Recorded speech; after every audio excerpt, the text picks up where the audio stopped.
Hello दोस्तों, कहानियों का दौर चैनल में आपका स्वागत है। आज की कहानी है कायाकल्प। तो चलिए कहानी शुरू करते हैं। जब से प्रिया की सगाई हुई है, उसकी मॉम सुमन और पापा अखिल रात दिन शादी की तैयारियों में बिजी रहते थे। आज जब वे मेहमानों की लिस्ट फाइनल करने में बिजी थे, तभी उनका मोबाइल बजा। उन्होंने मोबाइल पर अपने समधी जी अर्जुन जी का नाम देखा तो उन्होंने लपक कर फ़ोन उठाया। नमस्कार भाई साहब, कैसे याद किया? कुछ खास नहीं, आज शाम को प्रिया फ्री है क्या? आज शाम को ज्वेलरी और लहंगा पसंद करने के लिए, यदि वह आ सके तो हम लोग प्रोग्राम फाइनल कर लें। हाँ, वह फ्री है, आप टाइम बता दीजिए। शाम को 5 बजे। आप भी साथ में आइएगा तो अच्छा रहेगा। मैं एड्रेस मैसेज कर देता हूँ, आप शाम 5 बजे तक पहुँच जाइएगा। जी, हम लोग पहुँच जाएंगे। नमस्कार, हम लोग शाम को मिलते हैं। प्रिया अपने माँ बाप की इकलौती बेटी थी। उसके पापा अखिल खूब धूमधाम से उसकी शादी कर रहे थे। ज्वेलरी शॉप में अकेले सुजल और अर्जुन जी को देख उन लोगों का माथा ठनका। सजल की माँ सरोज आंटी क्यों नहीं आई, वह मन ही मन में सोच रही थी। जब प्रिया ने सजल से पूछा तो वह बोला, मम्मी यहाँ आकर क्या करती? ज्वेलरी तुम्हें पसंद करनी है। प्रिया चुप रह गई थी, लेकिन उसे मम्मी जी का ना आना अटपटा सा लगा था। उसने जब भी माँ जी को देखा था, उन्हें बिल्कुल चुप ही देखा था। शादी की गहमा गहमी में वह इतनी व्यस्त रही कि कुछ सोचने का समय नहीं मिला। वह विदा होकर ससुराल में आई तो जब माँ जी ने उसकी आरती उतारी तो चेहरे पर खुशी और रौनक के स्थान पर डर और सहमापन था। वे भारी साड़ी और जेवरों से सजी हुई थी, लेकिन चेहरा बुझा हुआ था। एक के बाद एक रस्में होती रही, लेकिन माँ जी के चेहरे पर वही उदासी और अनजानपन छाया रहा। चेहरे पर बहू आने का कोई उल्लास या खुशी का नामो निशान दिखाई नहीं पड़ रहा था।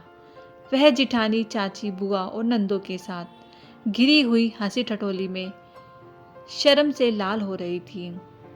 तभी कमरे में सजल को झांकते हुए देख चाची बोली, क्यों सजल, तुझे जरा देर सब्र नहीं हो रहा? बहू तो तेरे साथ सारी जिंदगी रहेगी, हम सब तो थोड़ी देर में चले जाएंगे। सजल शर्मा कर वहां से मुस्कुराते हुए चले गए थे।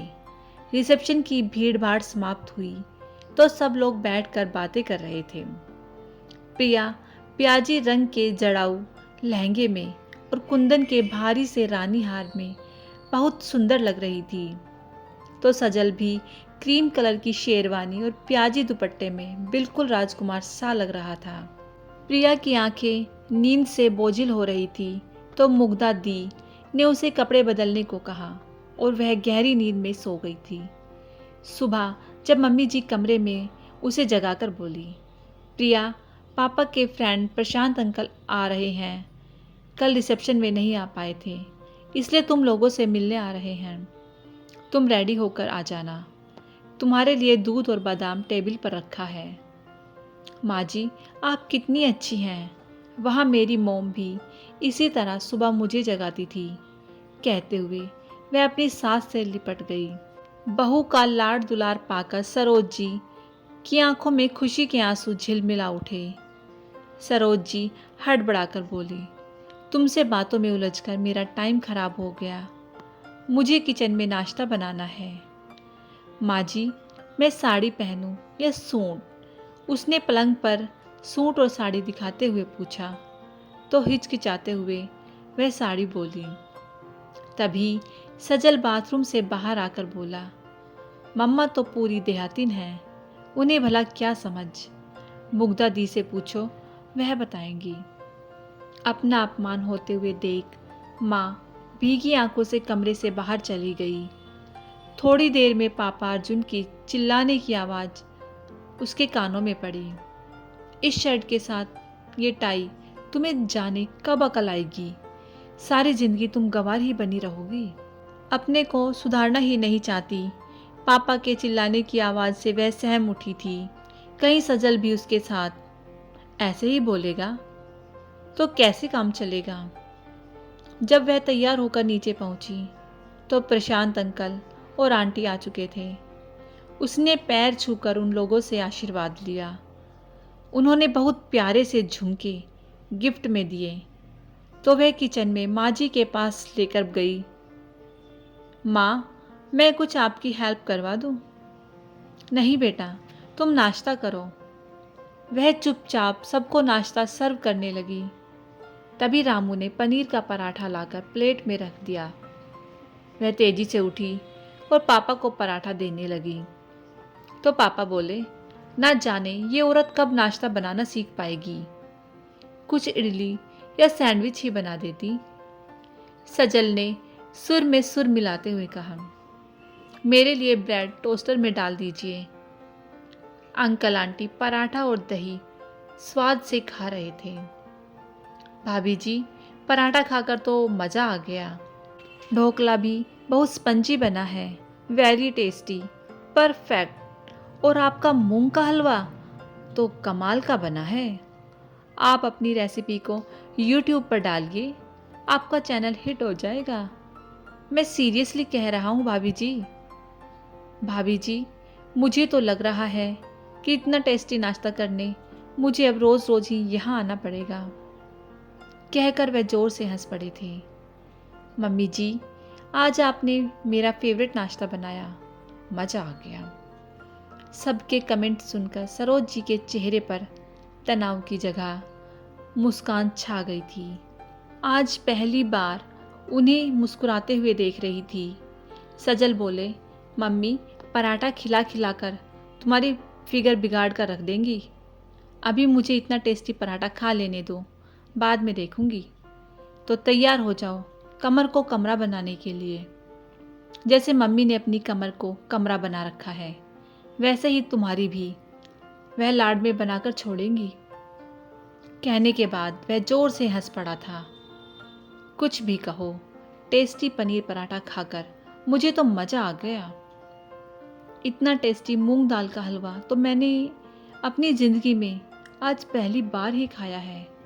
वाह वाह, वाह वाह मम्मी जी, वाह वाह। अगले ही दिन वह हनीमून पर चली गई थी। वहाँ पर उसने गौर किया कि सजल या तो अपने पापा से बात करता है या अपनी बहन मुग्धा से। अपनी माँ से वह कभी बात ही नहीं करता था, इसलिए वह माँ जी से फ़ोन पर बात कर लेती थी। उसने पापा जी के लिए शर्ट और टाई खरीदा तो माँ जी के लिए एक प्यारा सा सूट लिया और लिपस्टिक ले ली। जब सूट वह उन्हें देने लगी तो पापा जी बोले, अरे सूट तो इन्होंने आज तक नहीं पहना और लिपस्टिक लगाना तो इन्हें आता ही नहीं। यह अपने को बदलना ही नहीं चाहती। गांव की गवारिन बनकर रहना इन्हें अच्छा लगता है। भला अब इस उम्र में क्या सूट पहनेंगी। लेकिन वह समझ गई थी कि माँ जी को कोई केयर करने वाला चाहिए। वह सूट पहनना चाह रही थी, लेकिन पापा और सजल उनका मजाक बनाएंगे, यह सोचकर वह डर रही थी। उन्होंने कभी अपने ऊपर ध्यान ही नहीं दिया था। हमेशा सूती सी साड़ी में लिपटी रहती। कभी बाल बनाया तो बनाया, कभी नहीं बनाया। बस किचन में बिजी रहती। उन्हें कुकिंग का शौक़ था। किचन में तरह तरह के अचार, मुरब्बे और घर के बने लड्डू, मठरी आदि रखे हुए थे। शाम के 4 बज रहे थे और मम्मी जी अभी भी किचन में ही थी। माँ जी, आप आराम नहीं करती? इस समय आप क्या बना रही हैं? तुम्हारे पापा को मेरे हाथ की कुल्फी बहुत पसंद है, इसलिए दूध गाढ़ा कर रही थी। माँ जी, आप दिन भर सबके लिए कितना अच्छी अच्छी चीज़ें बनाती रहती हैं। अपना भी तो ख्याल रखा करिए। जाइए, आप मुँह हाथ धोकर कपड़े बदल कर तैयार हो जाइए। कहीं जाना है क्या? नहीं, पापा और सजल आने वाले होंगे। आपको तैयार देखेंगे तो उन्हें अच्छा लगेगा।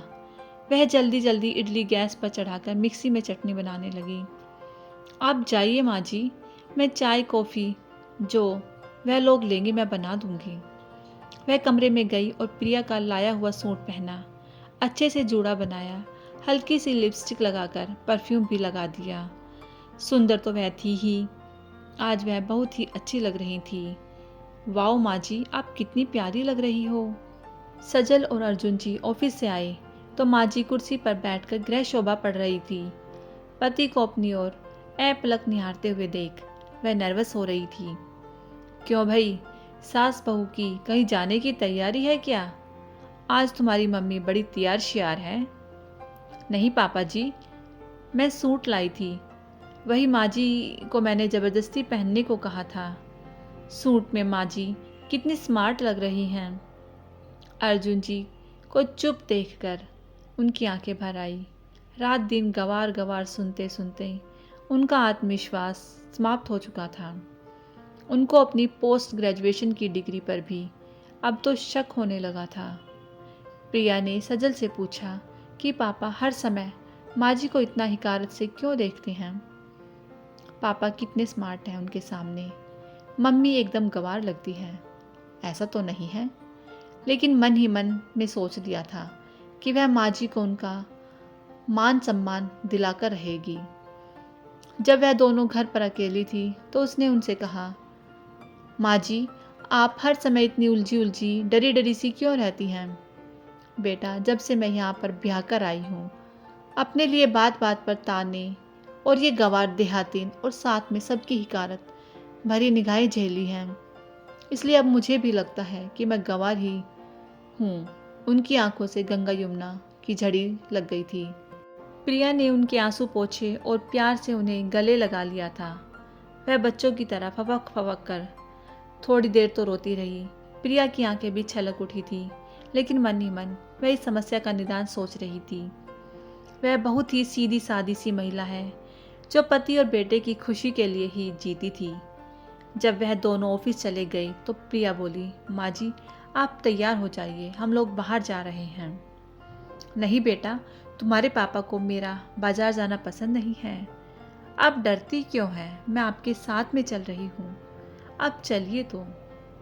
वह उन्हें पार्लर लेकर गई, उनका हेयर स्टाइल सेट करवाया, आईब्रो बनवाकर फेशियल करवाया। जब आईने में उन्होंने अपना चेहरा देखा तो वह स्वयं को देखकर शर्मा उठी थी। प्रिया ने मन ही मन में निश्चय कर लिया था कि वह माँ जी की जीवन शैली का कायाकल्प करके ही रहेगी। जब रात में सजल और पापा जी लौट कर आए तो पापा जी माँ जी को चोर निगाहों से देखकर बोले थे, प्रिया क्या बात है, तुम्हारी माँ जी तो सास बनते ही बदली बदली सी नजर आने लगी हैं। देखते जाइए पापा। प्रिया ने ऑनलाइन 6-8 सूट ऑर्डर कर दिए और कह दिया कि आप अच्छे से तैयार होकर ही किचन में आया करिए। पापा जी के रुख में बदलाव दिखाई पड़ने लगा था। अब वह पत्नी को प्यार भरी नज़रों से देखने लगे थे। जब एक संडे को उन्होंने माँ जी से कहा, चलो हम दोनों भी कहीं बाहर डिनर के लिए चलते हैं, तो सरोज जी की आंखों में खुशी के आंसू तैर उठे थे। जाने कितने समय बाद वह पति के साथ बाहर जा रही थी। उन्होंने जाने से पहले प्रिया के माथे को प्यार से चूम लिया था। एक दिन वह बोली, माँ जी आप मूंग का हलवे की रेसिपी बताइए, मुझे आपसे सीखना है। उन्होंने अच्छी तरह से पूरी विधि बताई। बस माँ जी आप बिल्कुल ऐसे ही बोलिएगा। मैं आपके नाम का एक YouTube चैनल बनाऊंगी, उसमें आप बस जो कुछ बनाएंगी उसका वीडियो बनाकर डाला करूंगी। जब लोग आपको सब्सक्राइब करेंगे तो आपकी आमदनी शुरू हो जाएगी। नहीं बेटा, मुझसे ये सब नहीं होगा। माँ जी मैं आपकी मदद करूंगी। और फिर चुपचाप से शुरू हो गया रसोई सरोज की। पहले आप अच्छी तरह से तैयार हो जाओ, फिर मूंग दाल का हलवा बनाकर शुरुआत करिए। घबराहट में वह बार बार नर्वस हो रही थी, लेकिन जल्दी ही वीडियो बनाकर अपने फ्रेंड्स के ग्रुप पे डाल दिया। इसके अलावा 1-2 ग्रुप में और डाल दिया। शाम तक काफ़ी सारे व्यूज़ मिल गए और कमेंट भी आए। सरोज जी का मन तो खुशी से झूम उठा। उन्होंने लाड से प्रिया का माथा चूम लिया। बहू हो तो ऐसी, जो अपनी सास को पहचान दिलाए। फिर क्या, उनका आत्मविश्वास बढ़ गया था और कुछ दिनों के अंदर अंदर वह रेसिपी का वीडियो खुद बनाकर डालने लगी थी। और प्रिया के प्यार और सम्मान के कारण वह अपने को पहचान पाई थी। अब हर समय उनके चेहरे पर मुस्कान छाई रहती। वह अपने व्यक्तित्व के प्रति जागरूक हो गई थी। अब वह पहले की तरह गंवार फूहड़ और बेचारी नहीं थी। आत्मविश्वास से भरी हुई महिला थी जिसको जानने वाले पहचानने वाले बहुत लोग थे। अर्जुन जी भी पत्नी के इस नए स्वरूप को देख आश्चर्यचकित थे। वह भी प्रशंसा भरी निगाहों से उनकी ओर देखा करते थे। मम्मी, आपकी बहू ने तो आपकी ज़िंदगी ही बदल कर रख दी। हाँ बेटे, उसने मेरे हुनर को पहचान दिलवाई। सरोज के जीवन में नई बहार आ गई थी। अब वह गृहिणी के साथ साथ वर्किंग वुमेन बन गई थी। उनके जीवन में चारों ओर खुशियां बिखर गई थी और हर समय उनके मन में नई नई रेसिपी ठंडी हवा के झोंके की तरह उनके तन और मन दोनों को ही तरंगित करती रहती थी। तो दोस्तों, ये कहानी हमें यही सिखाती है कि कोई भी हाउसवाइफ यदि कुछ करना चाहती है तो वो अपने हुनर को पहचाने और उस पर काम करे। अपनी पहचान खुद बना सकती है। तो दोस्तों, आपको ये कहानी कैसी लगी मुझे कमेंट करके ज़रूर बताएं। यदि कहानी अच्छी लगी हो तो कहानी को लाइक कीजिएगा, शेयर कीजिएगा और यदि चैनल पर नए हैं तो चैनल को सब्सक्राइब करना बिल्कुल ना भूलिएगा। कहानी सुनने के लिए बहुत बहुत धन्यवाद।